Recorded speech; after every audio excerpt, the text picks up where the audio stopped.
Hello guys, good morning. So karon maghimo tag sushi, nakita ninyo yung ingredients sa unahan. So karon natong buhaton is ato asa siyang i-slice stick nga size na pag-slice.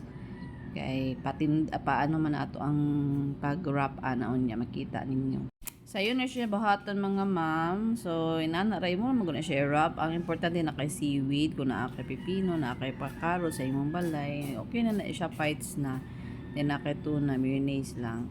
So gamay ra inyohang magastuan ni pwede pud gani pa negosyo, di ta na ko i-share, ako na lang i-share no for the vlog. So naka-learn ko ani guys, ako ang bana, ako bana ra man ko maka-learn og mga lahi nga putahe. Mao nang giganahan mo ka ako gikuan, akong gi-follow, gi-save na ako ang mga ingredients. Dili jud ni siya na authentic na sushi, but Filipino style lang, kanang budget friendly nga sushi ba.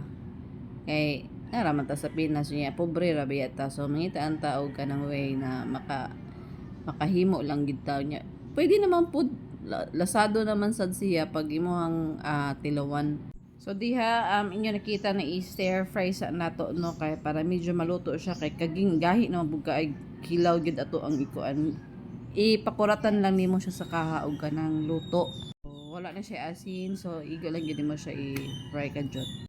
Pwede po maghimo kimchi nga sushi, kanang kimchi bitaw og kay kanang naay crab meat.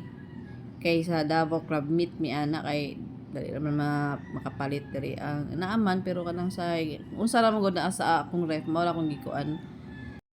Maura ko mahunahunaan og abotang sa sushi. So diha makita ninyo na ako'y bagong luto nga rice.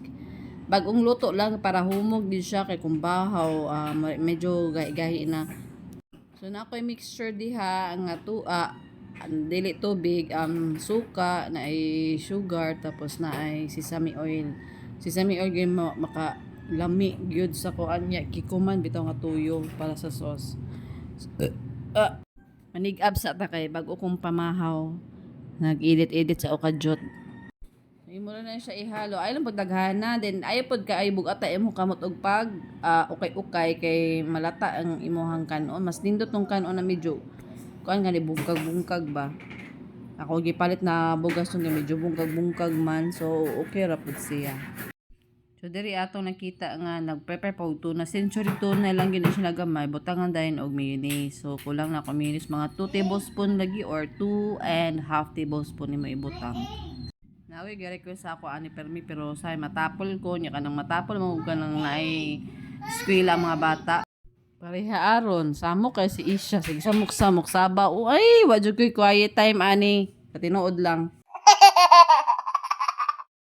So diri na part ato ng i-wrap ang ato ang mga kaugalingon. So mura ka ani og nag og lumpia, pero taas lang ni siya niya na kanon pilit ba. So kailangan nimo siya ang kanang iya beto ng banig. Butangan nimo cling wrap, kay kung kuan lang pud banig alone lang magpilit-pilit.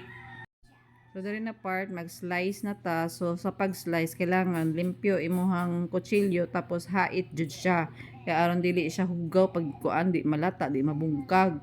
Para ana ako kutsilyo. Totoo na ko na itapuhan kay ano ang kanon ba mo dikit. So mo kuan ito sa sushi mo kuan ba magputi-puti. So kani ako mga gamit, kuan sa kong bana pinalit kay yung supportive kay ni siya paggamit sa kusina, malit yun na siya. Mama na akong kalipay. Di na ako kalipay ang mga makeup, mga kuan, itche-boriche sa naong akong kalipay, mga gamit sa balay, kusina, baking, mo na akong ganahan, kabalo na siya. Siyempre, kwarta pod. Kailangan po na ako. Char lang ha. O samtang gahiwa ko diha, ana po na ka mo sigpunit diha, kabantay mo ako ng iyaan. Kay gimingaw rin siya kaon ng sushi. Ya kamot sigpunit, hanto na busog na siya, din siya mukaon. So mao lang to, mag-amping tayo, mag-ampo, babash.